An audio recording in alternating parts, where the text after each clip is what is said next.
الحمد لله الذي لم يزل عالما قديرا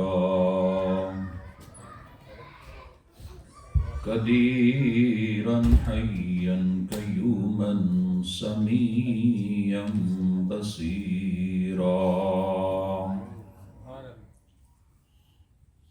أرسله كافة للناس بشيرا ونذيرا وداعيا إلى الله بإذنه وسراجا منيرا. أما بعد فأعوذ بالله من الشيطان الرجيم. بسم الله الرحمن الرحيم. الذين أنعم الله عليهم من النبيين والصديقين والشهداء والصالحين. آمنت بالله صدق الله مولانا العظيم. إن الله وملائكته يصلون على النبي يا أيها الذين آمنوا صلوا عليه وسلموا تسليما. اللهم صل على سيدنا ومولانا محمد وعلى آل سيدنا وأصحاب سيدنا ومولانا محمد وبارك وسلم وصل عليه. الصلاة والسلام عليك يا سيدي يا رسول الله وعلى آلك وأصحابك يا حبيب الله. حمد و ثنا کے بعد لائق صد احترام برادر مکرم فاضل نوجوان عالم نبی اس اسلامک سینٹر کے امام و خطیب حضرت علامہ مولانا محمد خالد رضا دامت برکاتہ العالیہ، اس مسجد کی انتظامیہ میرے محترم چودھری محمد صغیر صاحب جو یہاں اس وقت موجود تو نہیں لیکن آپ کی محبتیں ہمارے ساتھ ہیں، ان کے برادر اصغر چودھری تنویر صاحب، دیگر میرے دوستوں بزرگوں سامعین حضرات، السلام علیکم ورحمۃ اللہ وبرکاتہ۔ مجھے اس مسجد میں آ کر دوسری مرتبہ نماز پڑھنے کی سعادت ملی اور دل ان لوگوں کے لیے دعا گو ہے کہ جنہوں نے یہ مسجد بنائی، یہ مرکز اسلام کا مرکز قائم کیا، یہاں اللہ اور اس کے رسول صلی اللہ علیہ وسلم کا ذکر ہوتا ہے اور یہ ہمارے لیے بخشش کا ذریعہ ہے۔ مجھے حضرت کی دعوت ملی کہ 11ویں میں آپ ہمارے پاس آئیں۔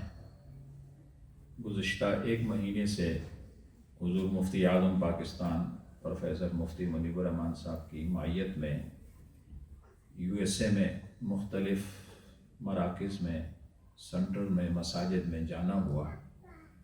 حضرت تو جلد واپس تشریف لے گئے۔ بندہ ناچیز یعنی 19 اکتوبر تک قیام USA میں ہے، تو میں تہہ دل سے شکر گزار ہوں آپ تمام حضرات کا کہ آپ نے آج اپنی عقیدت کا یہ رشتہ اپنے اسلاف، اپنے بزرگوں سے، اپنے اکابر سے وابستگی قائم رکھنے کے لیے آج آپ امام الاولیاء حضور غوث الاعظم شیخ عبد القادر جیلانی الحسنی والحسینی رضی اللہ عنہ کی یاد میں یہاں موجود ہیں۔ اللہ تعالیٰ آپ کی حاضری اپنی بارگاہ میں قبول فرمائے۔ میں اس طرح کا کوئی مقرر تو نہیں ہوں، لیکن میری خواہش یہ ہے کہ میں اپنے وقت کے اندر اندر آپ کے سامنے قرآن اور حدیث کی روشنی میں کچھ پیغام دے کر جاؤں جو آپ کے لیے نصیحت ہو اور میرے لیے شفاعت کا ذریعہ ہو۔ مجھے امید ہے کہ آپ توجہ کے ساتھ میری گفتگو کو سماعت فرمائیں گے۔ میں انتہائی سادہ گفتگو کرتا ہوں، اس لیے مجھے امید ہے کہ آپ میری گفتگو کو سنیں گے۔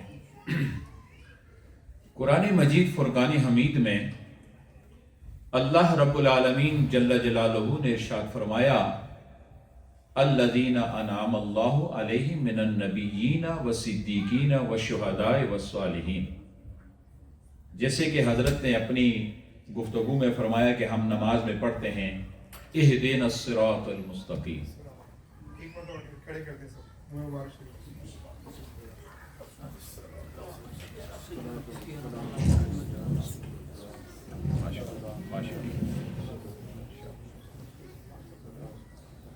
صلی اللہ علیہ محمد صلی اللہ علیہ وسلم۔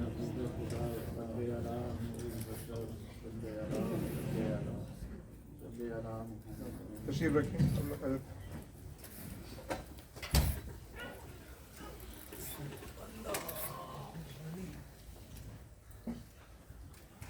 اہل سنت ہے ہی ادب احترام والے، وہ ہمارے نزدیک نسبت سے جو لگاؤ ہوتا ہے اس سے احترام کا رشتہ ہوتا ہے۔ تو یہ موئے مبارک آپ کے میرے پیارے آقا کریم جناب محمد الرسول اللہ صلی اللہ علیہ وسلم، یہ ہمارے لیے سعادت کی بات ہے۔ حضرت نے اپنی گفتگو میں قرآن مجید کی آیت کا حوالہ دیا کہ اہدنا الصراط المستقیم 5 وقت کی نماز میں پڑھا جاتا ہے، اے اللہ ہم کو سیدھے راستے پر چلا۔ پھر آگے صراط الذین انعمت علیہم، اے اللہ مجھے اس راستے پر چلا جس پر تیرا انعام ہے۔ کیا ہے؟ آپ اپنی زبان جاری رکھیے گا، ہم کراچی والے جو ہیں سامعین سے سننا چاہتے ہیں کہ وہ بھی ہمارے ساتھ بات کریں۔ تو صراط الذین، صراط بمانا راستہ، ان لوگوں کا راستہ، انعمت علیہم، اے اللہ جس پر تو نے انعام کیا، غیر المغضوب علیہم، نہ کہ ان کا راستہ جن پر تیرا غضب ہے، ولا الضالین، اور نہ ان کا راستہ جو گمراہ ہو چکے ہیں۔ یعنی ہر مسلمان نمازی نماز میں یہی دعا کرتا ہے اللہ تو مجھے سیدھے راستے پر چلا۔ اب قرآن مجید میں دوسرے مقام پر فرمایا سیدھا راستہ کس کا ہے؟ جو نماز میں ہم کہتے ہیں سیدھا راستہ، تو قرآن مجید نے دوسرے مقام پر فرمایا الذین انعم اللہ علیہم من النبیین والصدیقین والشہداء والصالحین، کہ اللہ نے انعام فرمایا جن لوگوں پر اللہ تبارک و تعالیٰ انعام فرمایا، وہ راستہ سب سے پہلے انبیاء کرام کا ہے، پھر صدیقین کا ہے، پھر شہداء کا ہے، پھر صالحین کا ہے۔ یعنی یہ چار طبقہ وہ ہے کہ جس پر اللہ نے انعام فرمایا۔ نبیوں میں سارے نبی 1,24,000 کم و بیش پیغمبر ہیں، لیکن نبیوں کی امام میرے اور آپ کے آقا کریم جناب محمد الرسول اللہ۔ صدیقین کی جماعت کے سربراہ جناب خلیفہ اول حضرت سیدنا ابو بکر صدیق رضی اللہ تعالیٰ عنہ ہیں۔ شہداء عظام کی جماعت کے سربراہ حضرت امیر حمزہ سید الشہداء یا حضرت امام حسین رضی اللہ تعالیٰ عنہ جو اس جماعت کے سربراہ ہیں۔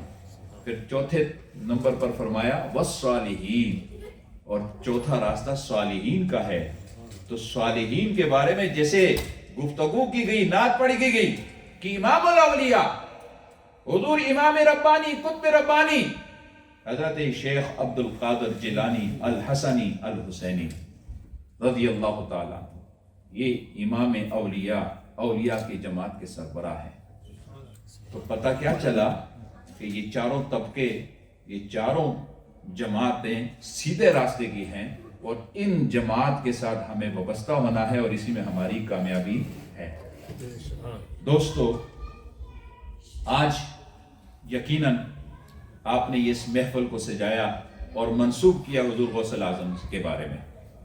میں صرف حدیث سنا کے پھر اگلی گفتگو جو آپ کے سامنے پیغام دینا چاہتا ہوں، کیونکہ میری کوشش یہ ہوگی کہ میں کرامات پہ نہ جاؤں، میں فضائل پہ بات نہ کروں، میں ان کی علمی اور ان سے جو ہمیں حاصل ہوا، جو انہوں نے یہ مقام حاصل کیا، اس مقام حاصل کرنے کی وجہ کیا تھی، میری خواہش یہ ہے کہ میں اس پر آپ کے سامنے بات کروں۔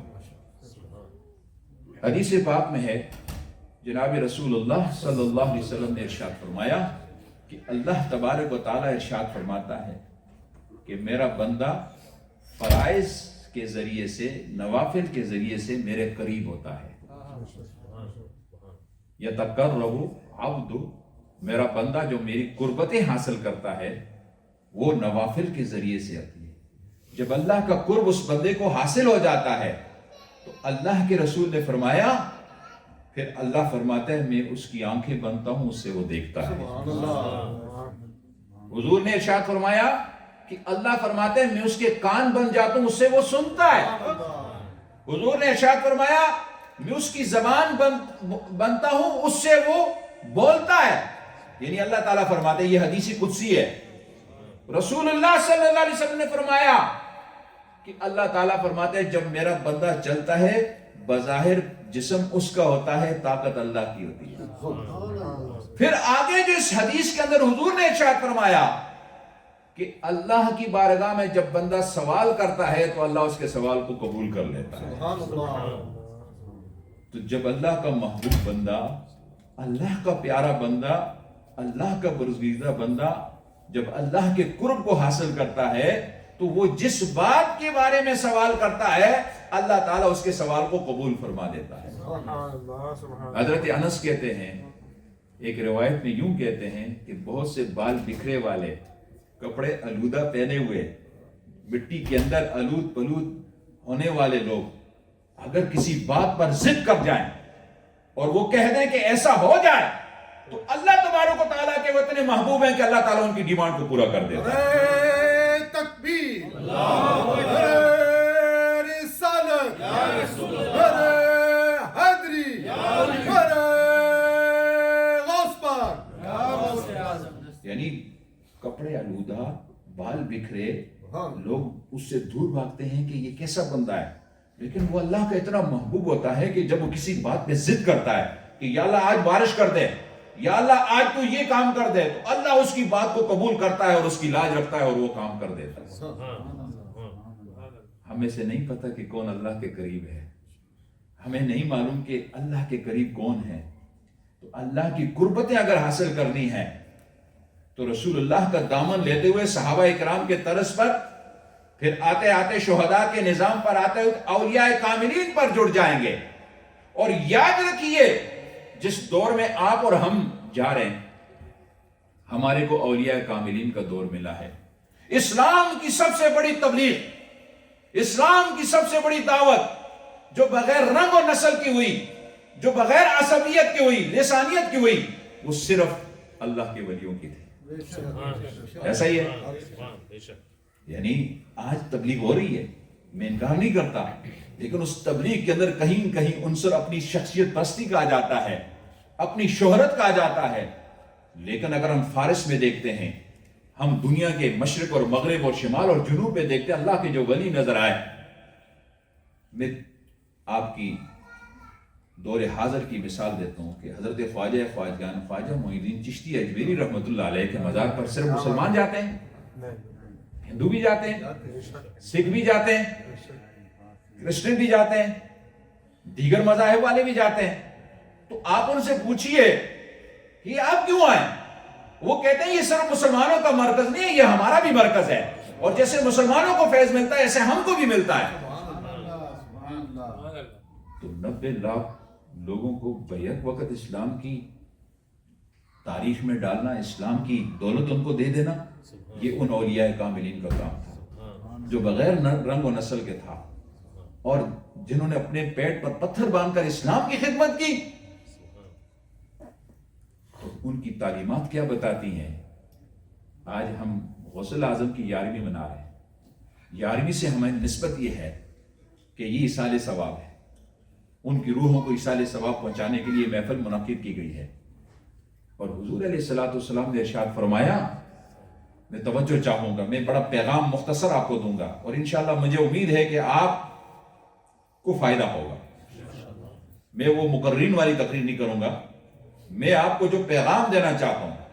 حضرت نے میرا تعارف تو کہتے ہیں سمندر کو کوزے میں بند کر کے کر دیا. میں اس علاقے میں ہوں جو لوگ ہمیں کہتے تھے کہ یہ مشرک ہیں, لیکن جب میں نے ان کو اپنے امام احمد رضا کی کتابیں دی تو میں نے کہا ذرا ان کو پڑھ لو پھر بتاؤ ہم پر جو شرک کا فتویٰ لگاتے وہ صادر آتا ہے. تو لاجواب ہو گئے کہ یار تمہارے بزرگوں نے یہ لکھا, ہم نے تو نہیں سنا. میں نے کہا قصور ہمارا بھی ہے کہ ہم اپنے بزرگوں کا مقام آپ کو نہیں بتا سکے کہ اللہ نے ان کو کتنے علوم سے نوازا تھا. حضور غوث اعظم رضی اللہ تعالیٰ عنہ 18 سال کی عمر میں اپنی والدہ سے علیحدگی اختیار کرتے ہیں. والدہ ان کو رخصت کرتی تعلیم کے لیے, علم کے لیے, اور آپ علم کے لیے آگے بڑھتے ہیں اور علم کے ذریعے سے اللہ تبارک و تعالیٰ آپ کو یہ مقام غوثیت عطا فرماتا ہے. اور جا رہے راستے میں بچپنا ہے اور والدہ نے آپ کو خرچے کے لیے پیسے دے دیے, بیٹا آپ کی قمیض میں ہے, جب آپ کو ضرورت پڑے. تو یہ بڑا مشہور واقعہ آپ علماء سے سنتے ہیں کہ راستے میں جو ہے ڈاکو آ گئے, انہوں نے پکڑ لیا, پورے قافلے کو لوٹ لیا. غوث پاک رضی اللہ ان کے پاس آئے, بیٹا کیا ہے؟ یہ بات اب قابل غور آ رہی ہے. تو کہا میرے پاس 40 دینار ہے. تو یقین نہیں آیا. دوسرا آیا, اس نے پوچھا کیا ہے؟ کہا میرے پاس 40 دینار ہے. جب تحقیق کی گئی دیکھا گیا تو واقعی 40 دینار اس زمانے کے, یہ ڈالر اس کے سامنے کوئی حیثیت نہیں رکھتا. تو وہ برآمد ہوئے. تو کہا گیا کہ اگر آپ ہمیں بول دیتے کہ میرے پاس کچھ نہیں ہے تو ہمارا آپ پر یقین بھی نہیں تھا کہ آپ کے پاس اتنی بڑی رقم ہوگی. دوستو مقام ولایت یہ ہے. فرمایا میری ماں نے کہا تھا بیٹا جھوٹ نہ بولنا. میری ماں نے کیا کہا تھا؟ جھوٹ نہیں بولنا. تو میں ماں سے وعدہ کر کے آیا ہوں کہ میں جھوٹ ہوں. ہم غوث اعظم کے ماننے والے ہیں, ذرا اپنا محاسبہ کریں, ہم دن بھر میں کتنے جھوٹ بولتے ہیں. اچھا غوث اعظم کی ماں نے ان کو یہ تربیت دی تو انہوں نے حضور کی یہ حدیث پڑھی کہ ایک شخص حضور کے پاس آیا, یا رسول اللہ میرے اندر 4 برائیاں ہیں. میں شراب بھی پیتا ہوں, میں زنا بھی کرتا ہوں, میں وعدہ خلافی بھی کرتا ہوں, میں جھوٹ بھی بولتا ہوں. حضور ایک کی آپ سے وعدہ کر سکتا ہوں, ایک کو چھوڑ دوں گا, باقی کی آپ مجھے اجازت ہے میں کرتا رہوں. تو میرے آقا کریم صلی اللہ علیہ وسلم نے شخص سے فرمایا کہ اگر ایک چھوڑتا ہے تو تم مجھ سے وعدہ کر کے آئندہ جھوٹ نہیں بولے گا. اس نے وعدہ کر لیا کہ حضور میرا وعدہ ہے, اور دل میں خوش ہے کہ چلو 3 کی اجازت تو مل گئی ہے لیکن جھوٹ نہیں بولوں گا. واپس پلٹا, گھر آیا. انسان کے اندر وہ جو شیطان ہوتا ہے پیچھے پڑا ہوا تھا, اس نے اس کو مجبور کیا کہ آج شراب پی لے. جیسے ہی شراب کے قریب گیا تو دماغ میں خیال آیا کہ حضور کے پاس جاؤں گا, حضور پوچھیں گے شراب پی ہے تو میں تو وعدہ کر کے آؤں کہ میں جھوٹ نہیں بولوں گا. اس نے عہد کر دیا کہ شراب نہیں پینی, چھوڑ دی. پھر کچھ وقت گزرا, زنا کی طرف اس کی توجہ گئی. جیسے ہی زنا کے لیے آگے بڑھ رہا تھا پھر دماغ میں خیال آیا کہ حضور کی بارگاہ میں جاؤں گا, حضور پوچھیں گے زنا کیا ہے تو مجھے جھوٹ بولنا پڑے گا, اور جھوٹ کا وعدہ کر چکا ہوں. پھر وہ وعدہ خلافی کی کرنے کی طرف اس کا راغب ہوا. تو پھر اس کے دل میں خیال آیا کہ جب حضور کے پاس جاؤں گا, حضور پوچھیں گے مجھے جھوٹ بولنا پڑے گا اور وعدہ کیا ہے. تو وہ فوراً حضور کی بارگاہ میں آیا, یا رسول اللہ آپ سے وعدہ ایک کا کیا تھا, اس کی وجہ سے 3 باقی بھی چھوڑ دیے. تو نبی کریم صلی اللہ علیہ وسلم کی تعلیمات یہ ہے کہ آپ نے جھوٹ سے نفرت کی ہے. اور جب اعلان نبوت فرمایا 40 سال کے بعد, نبی تو پیدائشی تھے لیکن ظہور اعلان نبوت 40 سال کے بعد ہوا. تو 40 سال کے بعد جب آپ نے فرمایا میں اللہ کا رسول ہوں, تو ان لوگوں نے کہا کہ ہم کیوں نہ آپ پر تصدیق کریں کہ 40 سال کی زندگی آپ کی ہمارے ساتھ گزری, کبھی آپ نے جھوٹ نہیں بولا, کبھی آپ نے وعدہ خلافی نہیں کی, کبھی آپ نے کسی کے ساتھ ظلم زیادتی نہیں کیا. تو 40 سال کی زندگی کے اندر آپ نے رہ کر اپنے عمل سے اور اپنے کردار سے ثابت کیا کہ اللہ کا نبی یہ ہوتا ہے. تو تعلیمات نبوی صلی اللہ علیہ وسلم یا تعلیمات اولیاء یا تعلیمات غوث اعظم ہمیں کیا دعوت دیتی ہے؟ آپ علم کے ذریعے سے آگے بڑھے. نجیب الطرفین سید ہیں, ماں کی طرف سے بھی والد کی بھی طرف سے بھی.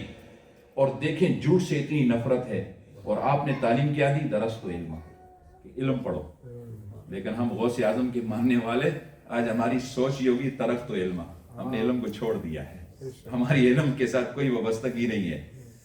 یہ اولیاء کاملین جو اپنے کردار سے آگے بڑھے ہیں، اپنے عمل سے آگے بڑھے ہیں، تو جو تعلیمات انہوں نے دیے پوری دنیا میں جو انہوں نے غلبہ پایا ہے تو وہ حق اور سچ کا پایا ہے۔ میرے دوستوں اور بزرگوں، 5 وقت کی نماز ہم پر کیا ہے؟ بولیے، فرض ہے۔ یہ بھی آپ کو پتہ ہے کہ قیامت کے دن سب سے پہلے ایسا ہی ہے، جب اللہ تعالیٰ اپنے حقوق کی بات کرے گا تو نماز کے بارے میں پوچھا جائے گا، اور جب حقوق العباد کی انسان سے پوچھ ہوگی تو بندے کے قتل کے بارے میں پوچھا جائے گا کہ اس کا خون کیوں بہایا ہے۔ اب آپ مجھے بتائیے کہ ہم غوث اعظم کے ماننے والے، مسجد سے آواز آتی ہے حی علی الصلاۃ حی علی الفلاح، اور ادھر سے سن کے ادھر سے نکالتے ہیں، اور عقیدت کا مرکز ہم غوث پاک کو مانتے ہیں، اور قیامت کے دن اگر غوث پاک نے منہ پھیر دیا تو کیا ہوگا؟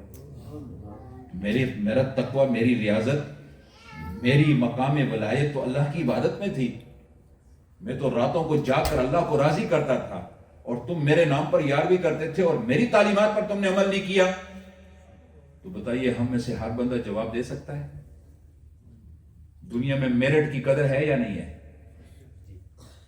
جج کا بیٹا تب جج بنے گا جب اس کے اندر صلاحیت ہوگی اور اس کی ڈگری ہوگی، جنرل کا بیٹا تب جنرل بنے گا جب اس کے پاس ڈگری ہوگی اور میرٹ کا حقدار ہوگا۔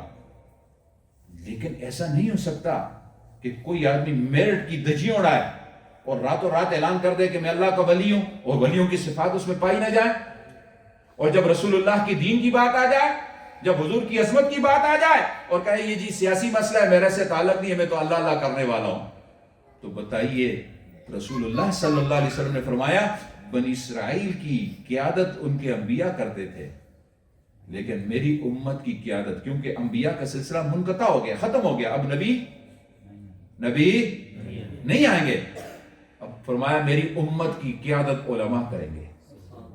علماء کیسے کریں گے؟ سچ کو سچ بولیں گے، جھوٹ کو جھوٹ بولیں گے، جب رسول اللہ کی عزت کی بات آئے گی تو کھڑے ہو جائیں گے۔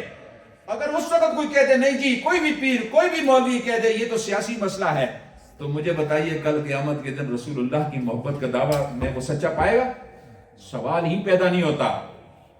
تو میرے دوستو، ضرورت اس بات کی ہے کہ ہم اپنی عقیدت کے مرکز کو دیکھیں کہ ان کا مقام ولایت کیسے آگے بڑھا۔ آج ہم مزارات کی زیارت کرتے ہیں، جاتے ہیں، جانا چاہیے۔ حضور نے فرمایا اپنے والدین کی قبروں پہ جایا کرو، فاتحہ پڑھا کرو، ان کی روحوں کو اصالہ ثواب کیا کرو۔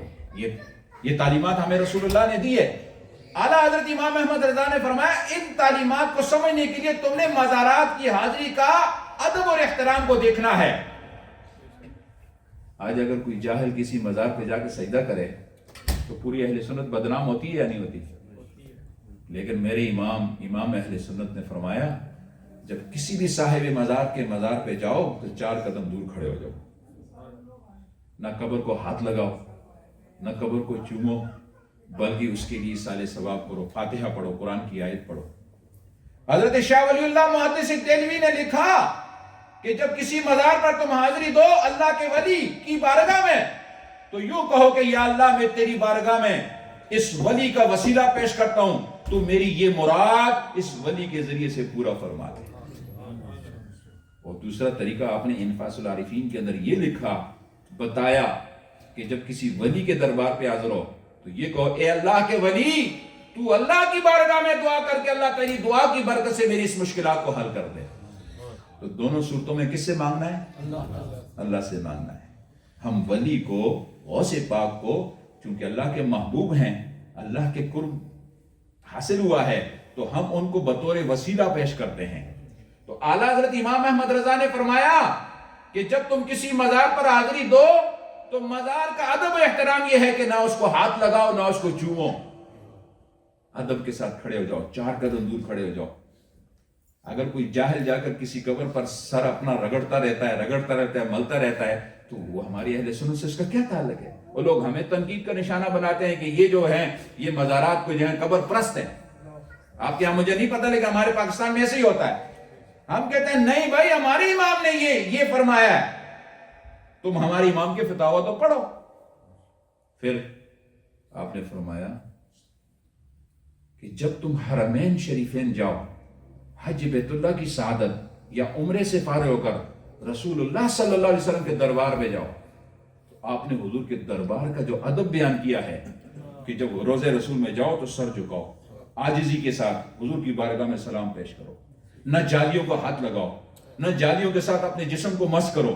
ادب کا تقاضا یہ ہے کہ وہاں عاجزی انکساری پیش کرو کہ یا رسول اللہ میں گناہ گار تھا، خطا کار تھا، تیری بارگاہ میں حاضر ہو گیا۔ کیوں؟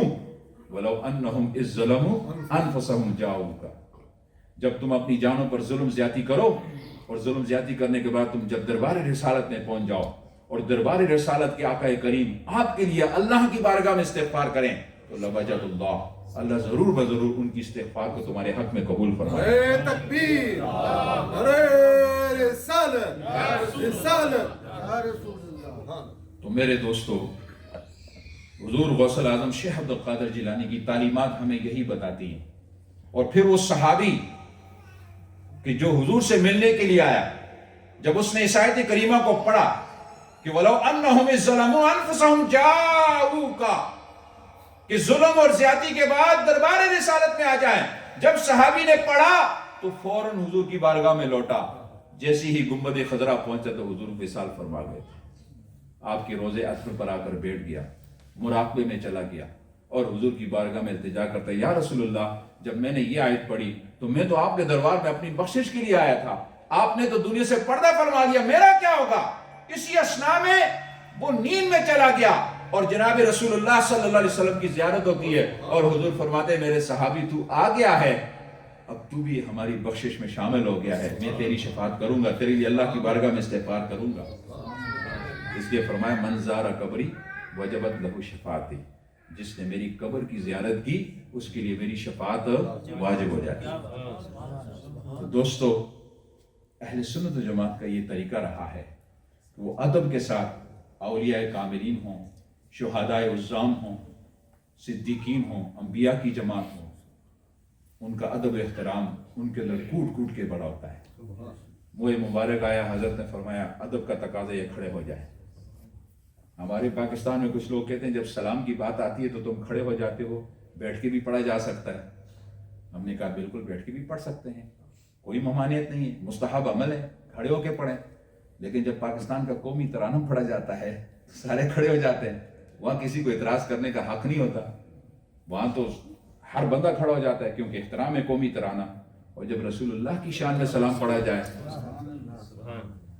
مسلمان آج کن چکروں میں پڑ گیا ہے؟ اپنا دماغ مسلمان کا نہیں ہے، آج دنیا کے کن کاموں میں پڑا ہوا ہے؟ اللہ کے بندو، حضور خاتم النبیین صلی اللہ علیہ وسلم وہ ہیں جو قیامت کے دن اپنی امت کی شفاعت فرمائیں گے اور حضور کی ہی شفاعت کے ذریعے سے اللہ تعالی ہمیں جنت عطا کرے گا۔ اور اگر ہم ان چکروں میں پڑے گئے کہ وہ یہ کہتا ہے، وہ فلاں یہ کرتا ہے، فلاں نے یہ کہا ہے، تو یاد رکھیے ایمان ضائع ہونے کا خطرہ ہے۔ تو اعلیٰ حضرت امام محمد رضا فرماتے ہیں کہ جب حضور کے مزار پہ جائیں، روضہ رسول پہ جائیں، وہاں حد رکوع جھکنا بھی آپ نے منع فرمایا۔ آپ بات سمجھ میں آ رہی ہے؟ یہ اعلیٰ حضرت نے صرف خواص کو اعلیٰ حضرت نے چومنے کی اجازت دی ہے کہ وہ مزار کو چوم سکتے ہیں، خواص کہ جو سجدے کی طرح نہ ہو، لیکن عوام الناس کو اعلیٰ حضرت نے فرمایا منع ہے چومنا۔ پھر آپ نے آگے لکھا کہ اللہ کے ولی کے اندر 4 باتیں ہونا ضروری ہے، چاروں میں سے کم ایک بات ضروری ہے، علم ہو، اس کا شجرہ رسول اللہ صلی اللہ علیہ وسلم تک ملتا ہو، ذات اعلانیہ طور پر گناہ نہ کرتا ہو، اور اس کا عقیدہ درست ہو۔ یہ 4 شرائط جب اس کے اندر پائی جائیں تو پھر اس کی بیعت کرو۔ یہاں تو دنیا میں یہ ہوتا ہے، بڑی بڑی مونچھیں رکھی ہوتی ہیں، چہرے پر سنت رسول ہوتے نہیں، بڑی بڑی زلفیں ہوتی ہیں، پیر صاحب پہنچا ہوا ہے، پتہ نہیں کہاں پہنچا ہوا ہے۔ ذرا اس سے پوچھے تو صحیح ہے کہ آپ نماز کے فرائض کو سمجھتے ہیں؟ آپ نماز کے واجبات کو سمجھتے ہیں؟ آپ مستحبات کے بارے میں آپ کو پتا ہے؟ آپ زکوٰۃ کو جانتے ہیں؟ آپ روزے کے بارے میں جانتے ہیں؟ تو یہ جو چیزیں ہیں، یہ بنیادی چیزیں ہیں میرے دوستوں اور بزرگوں۔ اور یہ بھی نہیں ہے کہ ہم نماز روزہ زکوٰۃ حج کے پابند ہیں، لیکن ہر وقت ڈائریکٹ ہونے کی بات کریں بھائی اللہ ہی ہے، اللہ ہی ہے، بے شک اللہ ہی ہے، لیکن اللہ تبارک و تعالیٰ بھی کسی ذریعے سے دے گا۔ تمہارے سامنے ساری روزی پڑی ہوئی ہو، سب کچھ اللہ کی انعامات پڑے ہوں، تم اس کو ہاتھ نہ لگاؤ، تمہارے منہ تک آ سکتا ہے؟ جی ہاتھ کا وسیلہ آ گیا کہ ہاتھ تمہارا آگے جائے گا، اس کو اٹھائے گا، اپنے منہ میں ڈالے گا۔ تو اللہ کو پہنچنے کے لیے اللہ کے جو مقبول بندے ہیں، جن کو اللہ کی قربتیں ملی ہیں، اس لیے انہی لوگوں کے بارے میں اللہ تبارک و تعالیٰ نے فرمایا من عاد لی ولیا فقد آذنت بالحرب، جو میرے ولی سے دشمنی کرے گا میں اس سے اعلان جنگ کرتا ہوں۔ اللہ سے کوئی جنگ کر سکتا ہے؟ اللہ کے ولیوں کی دشمنی اختیار کی جائے، تعلیمات اولیاء سے دور ہونا جائے، اور اپنے آپ کو کہنا چاہیے میں مواحد ہوں، میں توحید کا بڑا چاہنے والا ہوں۔ بھائی توحید کا چاہنے والا تو تب ہوگا جب تم ان 4 کیٹیگری کو اپناؤ گے، ان 4 طبقات کے نقش قدم پر چلو گے۔ اس لیے میرے دوستو، حضور غوث الاعظم شیخ عبد القادر جیلانی رضی اللہ تعالیٰ عنہ نے یہ مقام تقوی کی بنیاد پر پایا ہے، یہ مقام علم کی وجہ سے پایا ہے، اور انہوں نے حضور کی اس حدیث کو پڑھا کہ حجۃ الوداع میں جناب رسول اللہ صلی اللہ علیہ وسلم نے پورا ایجنڈا دے دیا، پورا دستور دے دیا، پورا نظام واضح کر دیا۔ فرمایا سنو میرے صحابہ، کسی عربی کو کسی اجمی پر فضیلت، کسی امیر کو کسی غریب پر فضیلت، کسی گھوڑے کو کسی کالے پر فضیلت، کسی اعلیٰ کو کسی ادنا پر فضیلت، ان اکرمکم عند اللہ اتقاکم، اللہ کے نزدیک جو فضیلت کا معیار ہے وہ تقوی کی بنیاد پر، جن کے اندر تقوی ہوگا وہ فضیلت کے مقام پر ہوگا۔ تم علماء کے ہاتھ کیوں چومتے ہو؟ تم اولیاء کے ہاتھ کیوں چومتے ہو؟ تم بزرگان دین کے ہاتھ کیوں چومتے ہو؟ تم اپنے آبا و اجداد والدین کے ہاتھ کیوں چومتے ہو؟ کہ تمہیں تقوی نظر آتا ہے، تمہیں قربت نظر آتی ہے، تمہیں ان کے اندر جو ہے اللہ کی وہ نور نظر آتا ہے، تو اس لیے ان کے قریب ہوتے ہو۔ تو تقوی کا معیار اولیاء کاملین نے اپنایا ہے۔ یہ تو نہیں تھا کہ بڑے بڑے محلوں میں جا کر، محلات میں جا کر وہ رہتے تھے۔ آج کا پیر تو پراڈو سے نیچے نہیں اترتا، بنگلے سے باہر نہیں آتا، ہاں جی، لاکھوں مریدین اس کے پیچھے ہوتے ہیں کہ حضرت ہماری تقدیر تبدیل کرے گا۔ پتہ نہیں حضرت نے اپنی تقدیر تبدیل کی ہے یا نہیں کی۔ وہ قیامت کے دن اس صف میں سب کھڑے ہوں گے، وہاں پتہ چلے گا کہ معیار تقوی کیا ہے، وہاں پتہ چلے گا کہ اللہ کے مقبول بندے کون ہیں۔ اور ہم جیسے لوگ ٹرک کی بتی کے پیچھے لگے ہوئے ہیں، نہیں جی حضرت کے لاکھوں مرید ہیں۔ یہ دیکھو کہ یہ پیر صاحب کبھی ناموس رسالت کی بات کرتا ہے، کبھی ختم نبوت کی بات کرتا ہے، کبھی رسول اللہ کی عزت کی بات کرتا ہے۔ اس لیے بابا خادم حسین رضوی نے کہا تھا کہ میدان محشر میں پتہ چلے گا کون جیتا کون ہارا۔ بڑے بڑے اولیاء، بڑے بڑے علماء میدان میں ہوں گے، ہمارا تو ان معاملات کے ساتھ تعلق ہے نا۔ جیسے حضرت نے ایک اشارہ کیا کہ اعلیٰ مقتدر اداروں سے بات چیت کرتے ہوئے ہم نے دیکھا کہ جب کووڈ آیا، کورونا آیا، پوری دنیا کی مسجدیں بند ہو گئی، ایسا ہی ہے؟ بولیں، صرف پاکستان کی مسجدیں کھلی تھی۔ پتہ ہے آپ کو، ایک دن بھی مسجد بند ہونے ہم نے نہیں دی، گرفتاریاں دے دیا، مقتدر اداروں کی طرف سے سختیاں برداشت کی۔ ہمارے حضور مفتی اعظم پاکستان پروفیسر مفتی منیب الرحمان ڈٹ گئے، اور آپ نے میڈیا میں سنا گا کہ لاک ڈاؤن مسجد پہ نہیں ہو سکتا۔ تو ادارے کی طرف سے دھمکی آئی کہ تم ٹھیکیدار ہو، فرمایا ٹھیکیدار نہیں ہوں لیکن چوکیدار ضرور، اور چوکیدار کا کام ہے نظر رکھنا۔ اللہ تعالیٰ ہم سے پوچھے گا، حرم شریف سے لوگوں کے فون آئے کہ ہم حرم کے بالکل سامنے رہتے، ہمارا گھر ہے، لیکن ہم حرم میں جا کر رمضان کے اندر تراویح نہیں پڑھ سکتے، بند ہے، اور تم خوش قسمت ہو کہ تم پورا رمضان مسجد میں تراویح پڑھ رہے ہو، قرآن مجید کی تلاوت کر رہے ہو، جمعہ پڑھ رہے ہو، اجتماع کر رہے ہو۔ جب اللہ کے بندے دین کے لیے کھڑے ہو جاتے ہیں وہ ان چیزوں کو نہیں دیکھتے، لیکن تم لوگوں کو قصور ہے کہ جو لوگ دین کی بات کرتے ہیں تم ان سے نہیں جوڑتے، تم دنیاوی شہرتوں کے پیچھے پڑتے ہو۔ جو دین کی بات کرتا ہے، جو علم کی بات کرتا ہے، جو علم کو پھیلانا چاہتا ہے، آج ہمارا مخالف تعلیم کے میدان میں آ گیا، ایسا ہی ہے؟ ہم تعلیم کے میدان میں پیچھے ہیں، آج ہم نے ان لوگوں کو سپورٹ نہیں کیا جو مدارس کی سرپرستی کرتے ہیں، اور مدارس اس وقت کس طریقے سے جو اپنی زندگی گزار رہا ہے۔ پاکستان کے اندر بجلی، گیس، دیگر اجناس اتنی مہنگائی عروج پر ہے، لیکن ہمارے لوگ پیروں کے پیچھے پڑے ہوئے ہیں، ناخوانوں کے پیچھے پڑے ہوئے ہیں۔ ذرا ان سے یہ پوچھئے کہ جب رسول اللہ کی دین کی بات آئی تو یہ کہاں تھے؟ یہ تو نظر نہیں آئے۔ یہ مسجدوں کے امام نظر آئے، فرنٹ مین امام تھے۔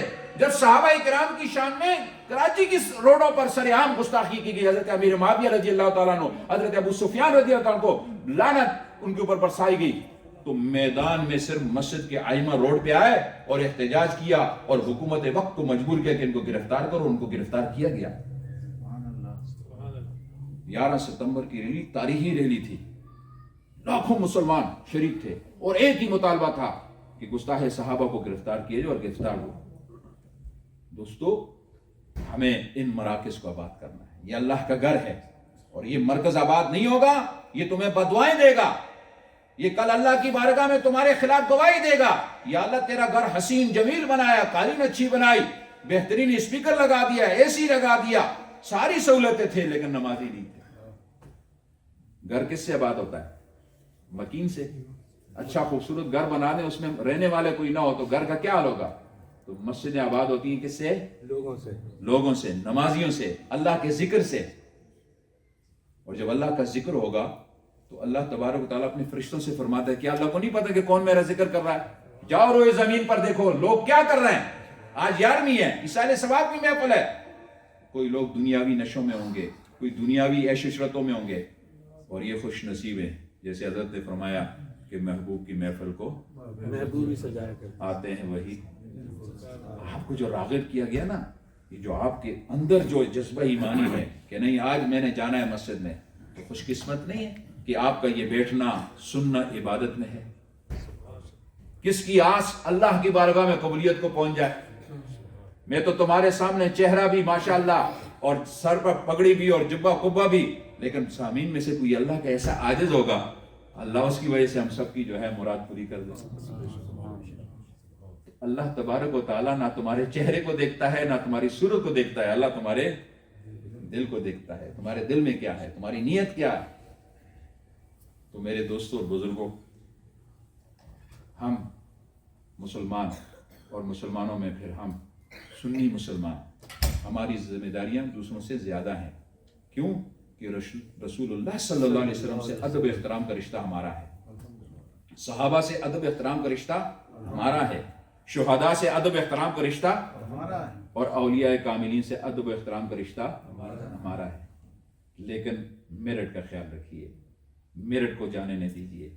ابھی ایک پیر صاحب کا میں نے کلپ سنا، مجھے پاکستان سے دوست نے بھیجا کہ اس نے پگڑی پہن لی اور کہا میں پہلے فیکٹری میں مزدوری کرتا تھا، 15,000 میری تنخواہ تھی، جب سے پیر بنا ہوں 4 پراڈو ہیں، 2 بنگلے آ گئے ہیں، موریدین کا لشکر ہے میرے پیچھے، اور سب کو پھونکے مارتا ہوں، جنت میں پہنچا دیتا ہوں، اور لوگ اس کے پیچھے لگے ہوئے۔ ہماری اسلامی بہنیں یہ زیادہ کم عقل ہوتی ہیں، یہ زیادہ پیروں کے چکر میں پڑتی ہیں۔ بھائی قرآن مجید کو پڑھو، وَنُنَزِّلُ مِنَ الْقُرْآنِ مَا هُوَ شِفَاءٌ، ہر بیماری کا علاج قرآن میں ہے۔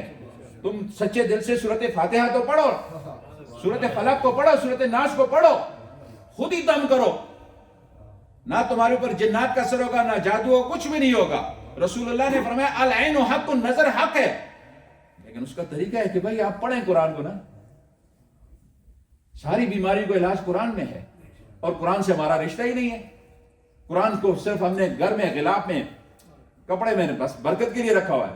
یہ قرآن ہم سے بات کرنا چاہتا ہے کہ تم ذرا اٹھاؤ، کہو بسم اللہ الرحمن الرحیم، اللہ کے نام سے شروع کرتا ہوں جو نہایت مہربان رحم کرنے والا، الحمدللہ رب العالمین، تمام تعریفیں اس رب کی ہیں جو سارے جہانوں کا پالنے والا ہے۔ الرحمن الرحیم، تمہارے والدین اتنا تم پر مہربان نہیں ہے جتنا تمہارا رب تم پر مہربان ہے۔ مالک یوم الدین، وہ قیامت کے دن کا مالک ہے۔ تم دنیا کی پراپرٹیوں کے، گاڑیوں کے، جائیداد کے مالک ہو، اللہ کہتے ہیں من ملک الیوم، آج کے دن کا مالک کون ہے؟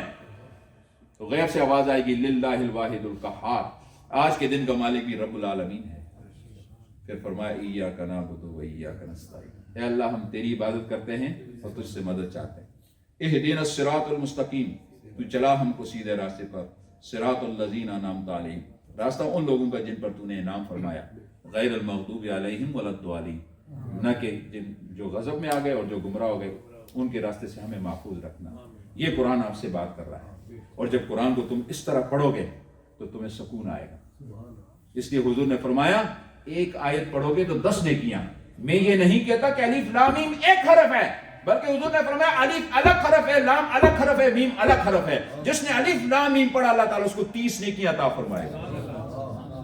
تو سب سے بڑا پیر تو قرآن ہے نا جی. سب سے بڑا پیر کون ہے؟ قرآن ہے. ہمارے مفتی صاحب سے کوئی پوچھتے ہیں آپ کا پیر خانہ کہاں ہے؟ آپ فرماتے ہیں مسجد اقصی جہاں میری امامت ہے اس کا محراب و ممبر میرا پیر ہے. 64 سے میں وہاں امام ہوں اور آج تک امام ہوں. یہی میرا. حضور قائد ملت اسلامیہ امام مبلغ اسلام علامہ شاہ احمد نورانی علیہ رحمہ سے کوئی پوچھتا تھا آپ کا پیر خانہ کیا ہے؟ فرماتے تھے شاہ عبدالعلیم صدیقی میرٹی میرا والد بھی ہے میرا پیر بھی ہے جس نے مجھے دین کی بات بتائی ہے. تو قرآن ہمارا سب سے بڑا پیر ہے.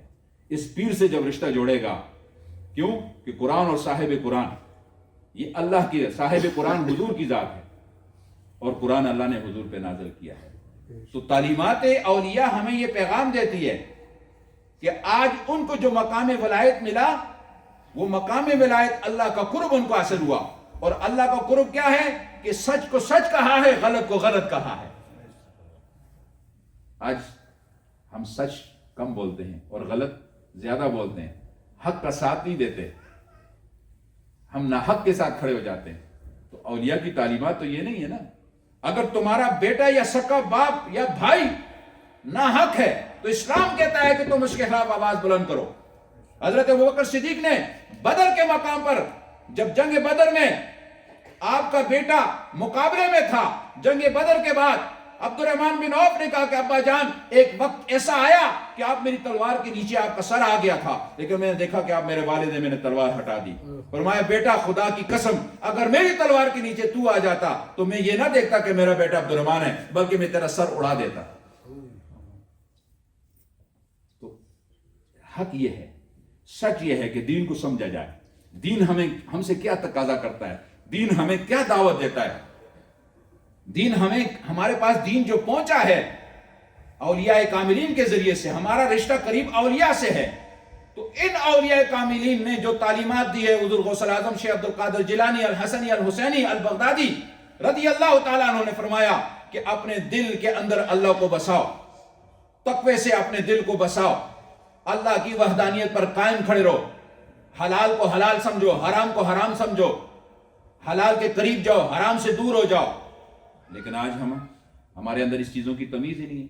سود میں ہم ملوث ہیں، شراب میں ہم ملوث ہیں، بے حیائی میں ہم ملوث ہیں، اور ہم کہتے ہیں ہمارا اولیاء سے رشتہ ہے.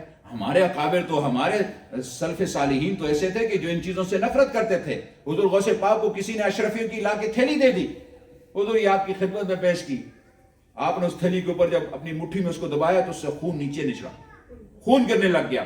آپ نے فرمایا مظلوموں کا حق چھین کر مجھے دیتے ہو، مجھے ان اشرفیوں کی ضرورت ہو. آج کسی پیر صاحب نے کہا یہ مال کہاں سے آیا بھائی؟ آج کسی ناتخوان نے کہا ہے کہ یہ مال کہاں سے آیا؟ معذرت کے ساتھ میں کسی کیوں نہیں کرنا، میں تمہیں یہ بتانا چاہتا ہوں کہ اس صف میں ہم سب کھڑے ہوں گے. ناتخوانی رسول اللہ کی کرنی چاہیے، حضرت حسان بن ثابت نے کی ہے، لیکن مقصد ہمارا یہ ہے کہ جب حضور کی عزت کی بات آ جائے تو میدان بننا چاہیے. ابو بکر صدیق کی طرح نماز بھی پڑھیں گے، روزہ بھی رکھیں گے، زکوٰۃ بھی دیں گے، حج بھی کریں گے، لیکن عزت رسول کی بات آئے گی تو اقبال نے کیا کہا تھا؟ نماز اچھی، روزہ اچھا، زکوٰۃ اچھی، باوجود اس کے میں مسلمان ہو نہ سکا.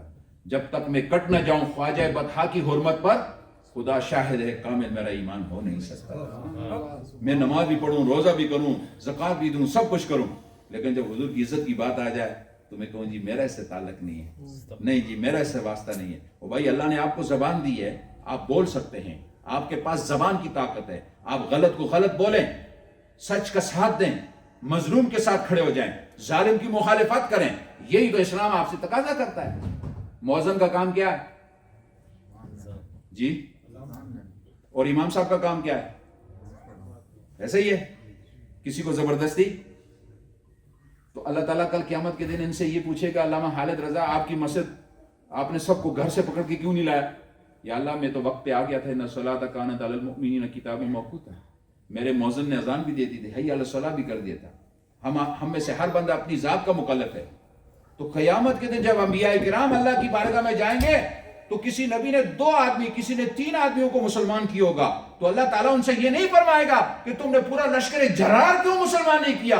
اللہ فرمائے گا نبیوں تم نے اپنی ڈیوٹی پوری کر دی ہے. یہ لوگ بد نصیب تھے کہ انہوں نے آپ کی دعوت کو قبول نہیں کیا. حضرت نوح علیہ السلام نے اپنی قوم کو کتنی تبلیغ کی؟ 950 سال. کتنی؟ لیکن اپنے بیٹے کو راہ راست پہ. تو جب آپ نے طوفان نوح کے وقت اپنے بیٹے کے بارے میں کہا یا اللہ میری اہل ہے اور میں چاہتا ہوں کہ یہ طوفان نوح سے بچ جائے، تو اللہ نے کیا جواب دیا؟ یہ آپ کی اہل میں سے نہیں ہے، اس کے جو اعمال ہیں وہ غیر صالح ہیں، نیک عمل نہیں ہے. تو دوستو بات تب بنے گی. حضرت وقت پورا ہو گیا میں، جزاک اللہ. تو اللہ تعالیٰ ہم سب کو عمل کرنے کی توفیق عطا فرمائے. میں آخر میں پھر آپ تمام حضرات کے لیے دعا گو ہوں، بالخصوص علامہ صاحب کے لیے مجھے دعوت دی. میرے ٹوٹے پھوٹے الفاظ شاید آپ کو سمجھ آئیں. اور چودھری صغیر صاحب میرے بڑے ہی محب ہیں. وہ جب میں یہاں سے گیا تو کئی مرتبہ فون پر بات ہوئی، مسائل پر گفتگو ہوئی. ان کے بھائی چودھری تنویر صاحب، دیگر مسجد کی جتنے بھی انتظامیہ ہیں، سب کے لیے دعا گو ہوں. آپ میرے لیے دعا کریں، میں آپ کے لیے دعا کروں گا. وآخر دعوانا الحمدللہ رب العالمین.